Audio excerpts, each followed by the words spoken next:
In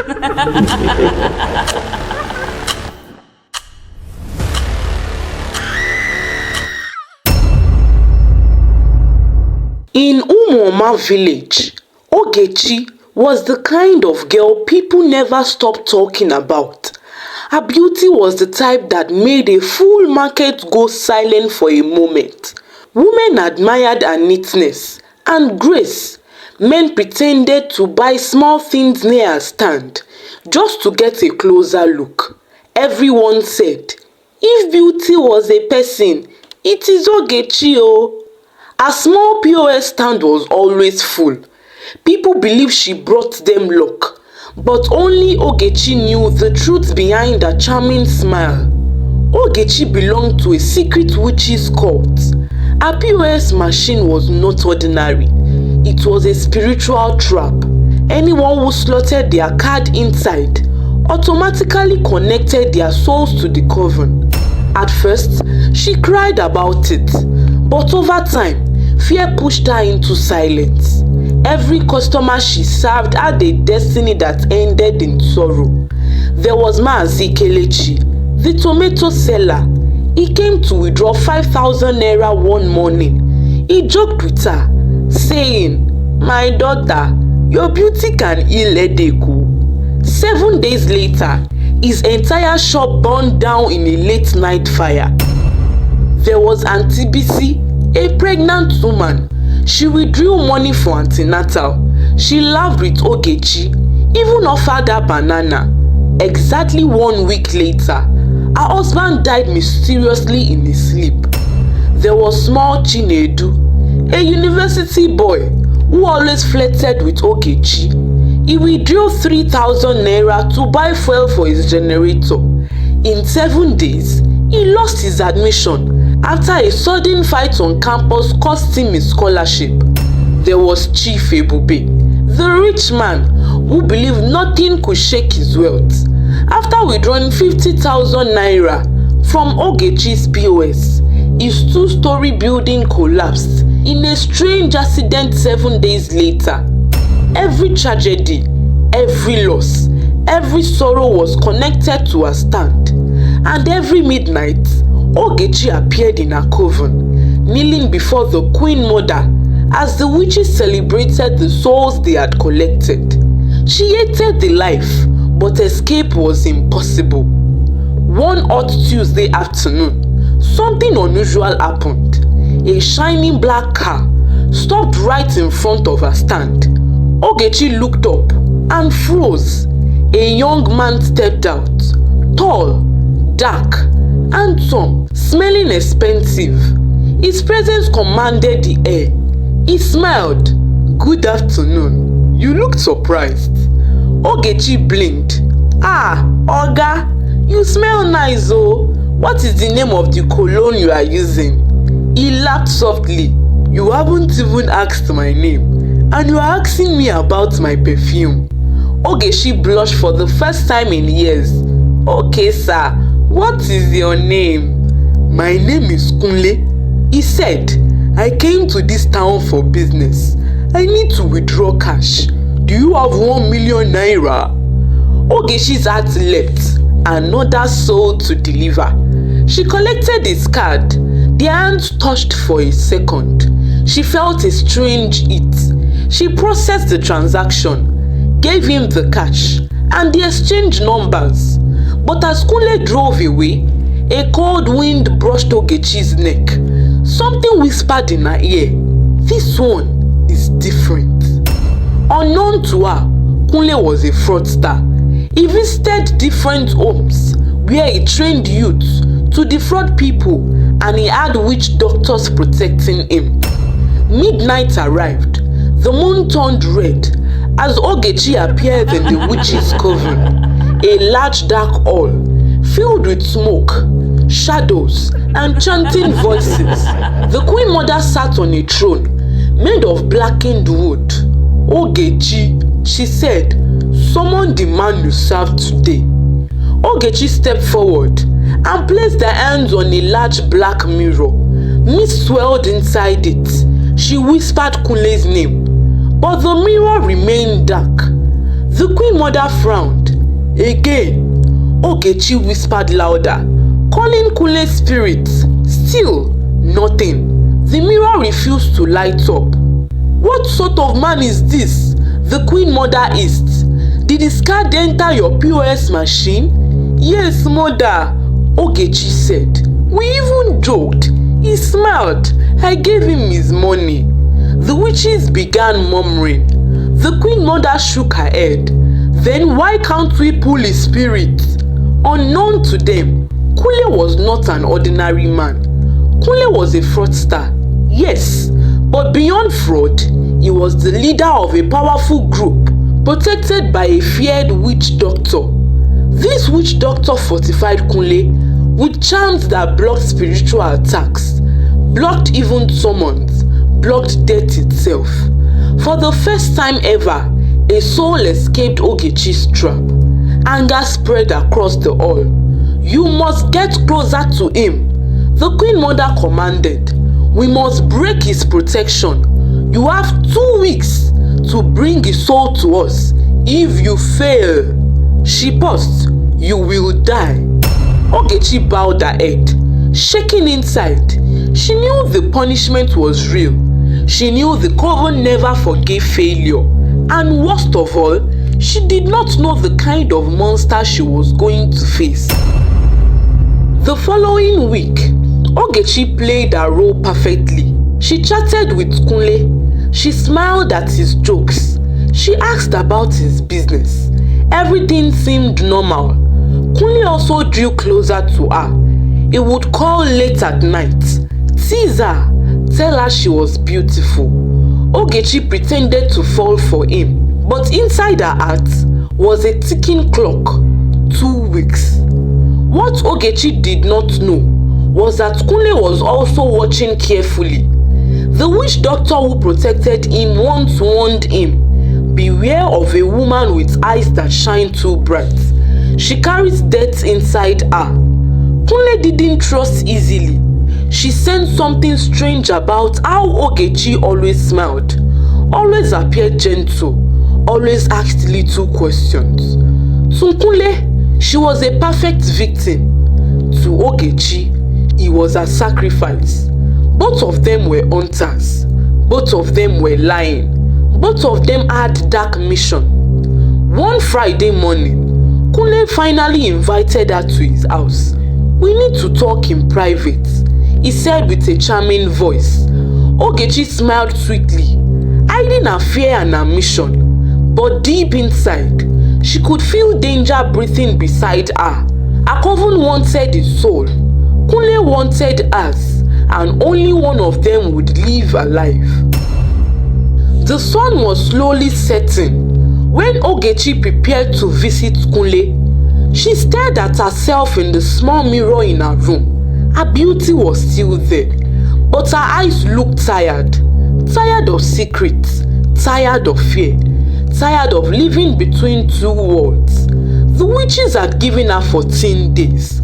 4 days already gone. Her heart was beating fast as she stepped out of her room. She knew this mission was different.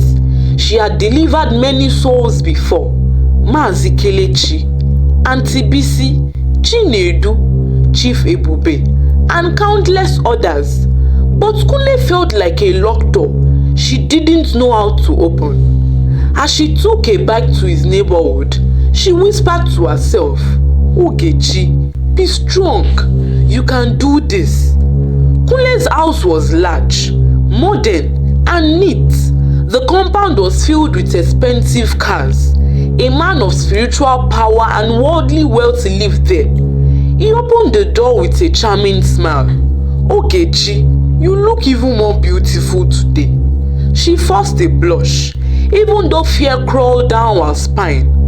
Inside the house, everything smelled of expensive furniture and cologne. The walls glowed with soft light, but beneath the beauty, Ogechi felt something heavy, an energy that didn't want her there.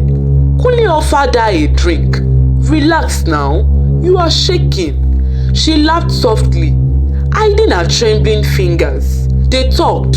Kunle asked about her life. She lied sweetly, pretending to be a harmless, innocent village girl. But Kunle's eyes never relaxed.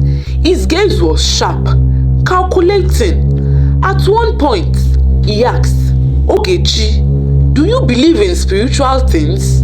Her heart stopped. She smiled quickly. "I don't know about that." Kunle leaned closer. His voice was soft, but his words were sharp like a knife. "You look like someone who has seen the other side of life." Ogechi forced a laugh.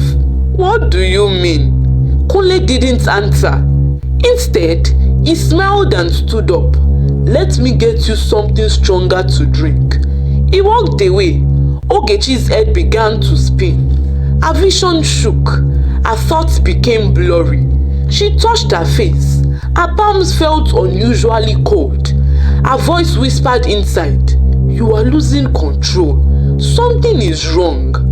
But it was too late. Kunle returned with a cup. The moment she took a sip, her strength disappeared. Her eyes closed. Her body fell, and Kunle smiled. Ogechi drifted between sleep and reality.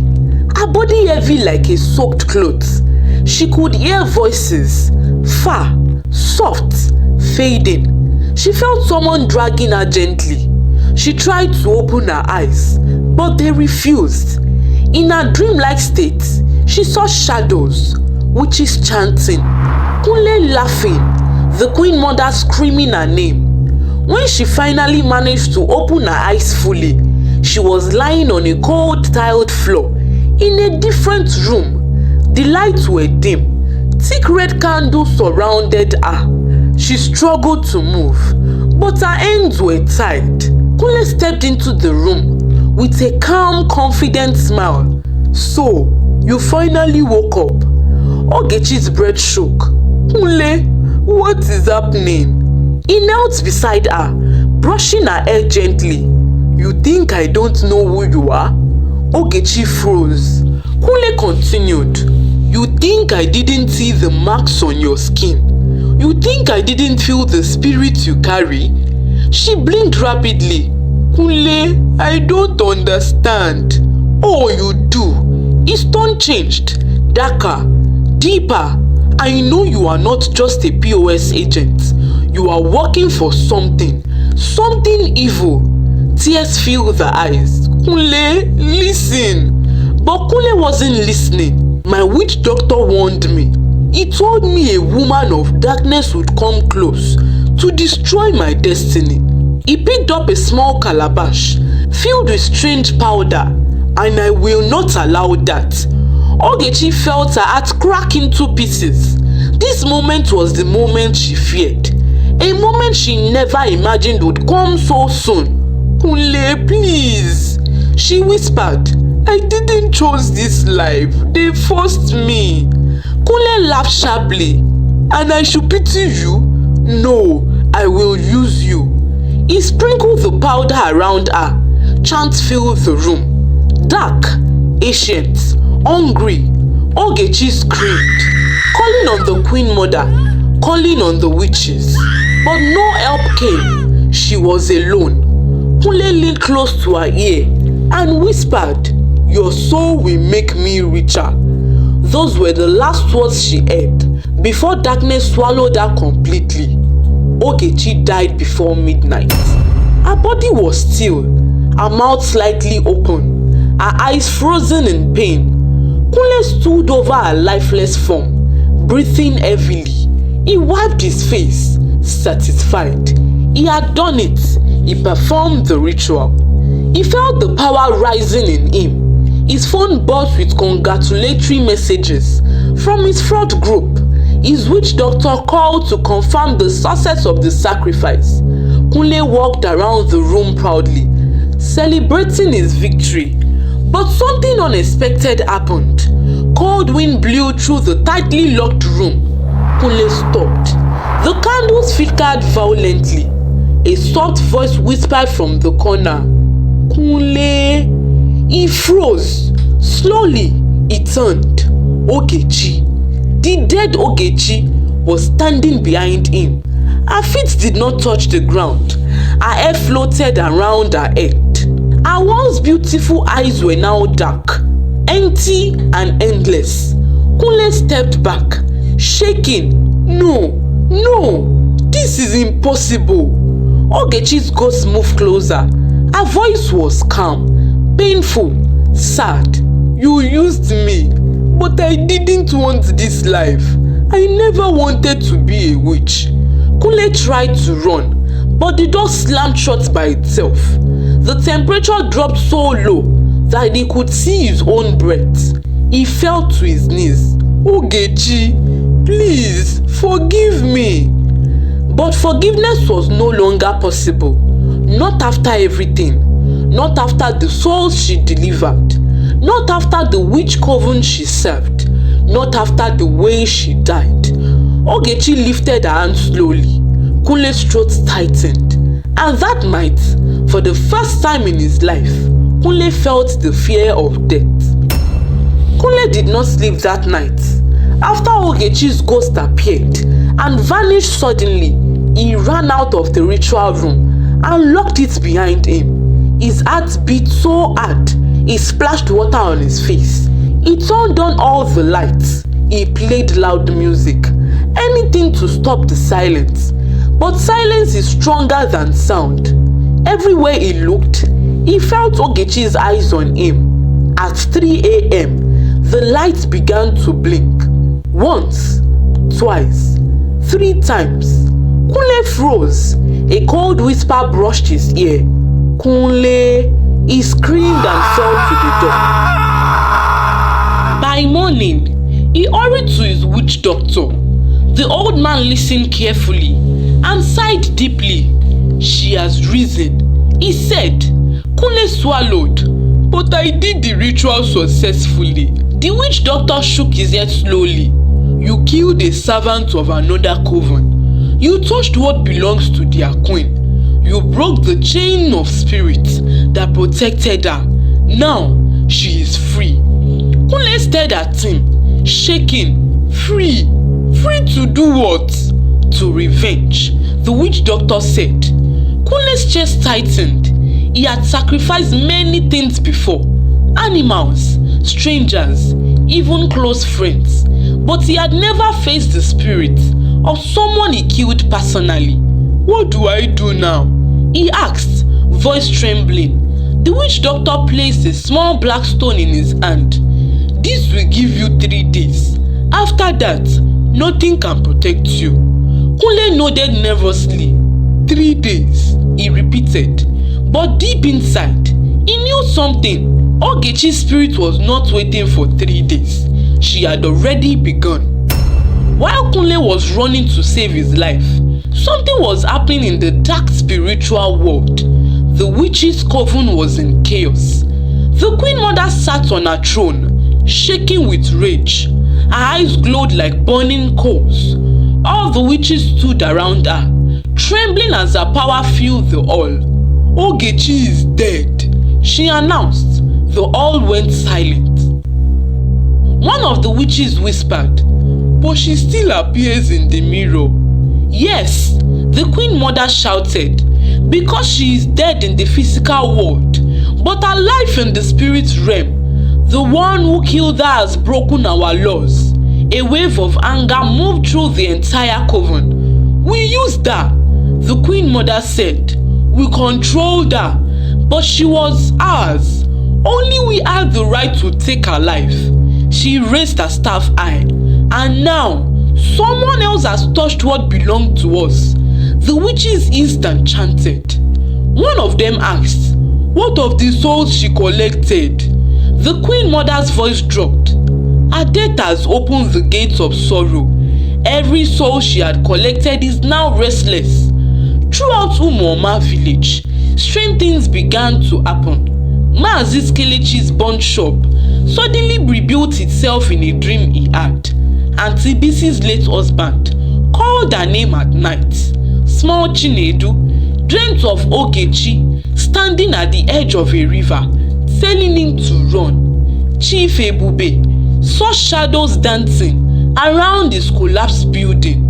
The spirits Ogechi collected were waking. Thunder roared through the spiritual realm. A storm had begun.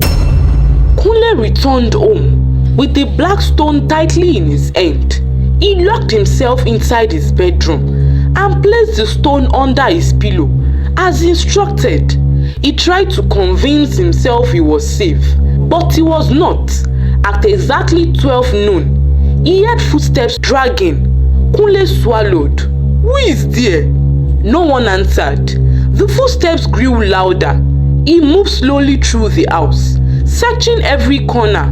Nothing. Then he opened his bedroom door. His pillow was torn apart. The black stone was gone. Kunle began sweating uncontrollably. No, no, no. From the corner of the room, a soft humming sound began. A familiar tune. Ogechi's favorite tune. Kunle's leg felt weak. Ogechi, please. The humming stopped. A voice behind him whispered, "You killed me." Kunle turned sharply. Nothing. He ran outside, jumped into his car and sped off.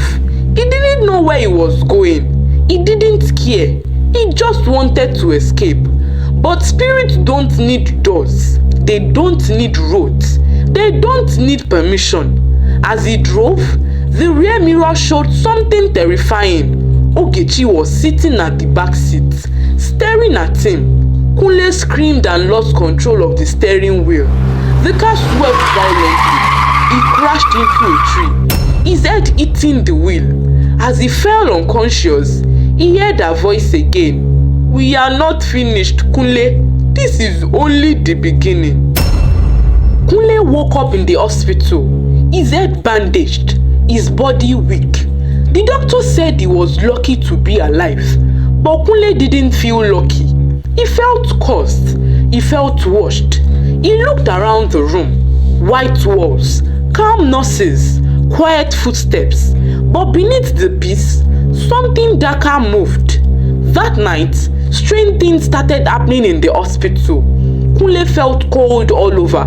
All the people Ogechi had once sacrificed were all appearing in one place. Then, suddenly, the electricity went off. Darkness swallowed the world. Kunle's heart hammered like a drum. Something moved in the shadows. Then, a single dim red light glowed from the far corner. Kunle saw her, Ogechi, floating, silent, her eyes fixed on him. All the other patients screamed and ran out. Kunle tried to move, but fear pinned him down. "Ogechi," he whispered, "please stop." But spirits do not stop. They continue until justice is complete. While Ogechi tormented Kunle, in the physical world, the witches' coven was already preparing their final plan. "His time is close," the Queen Mother said. One of the younger witches asked, "But why did you not save Ogechi when Kunle killed her?" The Queen Mother sighed deeply. Ogechi was loyal, but she was also weak. When she began to fall for him, she stopped listening to our warnings. Another witch asked, "Are we going to bring her spirits back into our world?" The Queen Mother shook her head. "No. Once a witch dies outside a secret circle, she becomes a restless wanderer. She belongs to no one, not even to us." A wave of sadness swept the hall. Even witches mourn their own, but her death must be avenged. The Queen Mother said, "And Kunle must pay." The witches formed a circle. They lifted their hands and began chanting, "Let his shadow reject him. Let his spirit tear itself apart. Let fear consume him. Let guilt destroy him." The flame rose higher. "Ogechi," the Queen Mother whispered, "you are free to destroy him, but you must end his life with your own hands. His death belongs to you alone." Far away in the hospital hallway, Ogechi's spirit lifted her head. She heard her coven's voice calling her, and Kunle's heart began to die slowly. Kunle could not breathe. Ogechi's ghost moved closer. Her feet did not touch the ground. Kunle fell to his knees. Ogechi, please, I'm sorry. The spirit blinked. You killed me. Kunle crawled backward, tears flooding his eyes. I didn't know you were a witch. I didn't know they forced you. She moved closer. A cold hand touched his cheek. Kunle jerked violently and screamed. Barefoot, panicking, pushing people out of his way. He dashed out of the hospital gate and disappeared into the dark night. He ran until his legs almost broke. He kept hearing footsteps behind him, soft, cold, tracking him. He ran into the bush. He ran through a dusty path.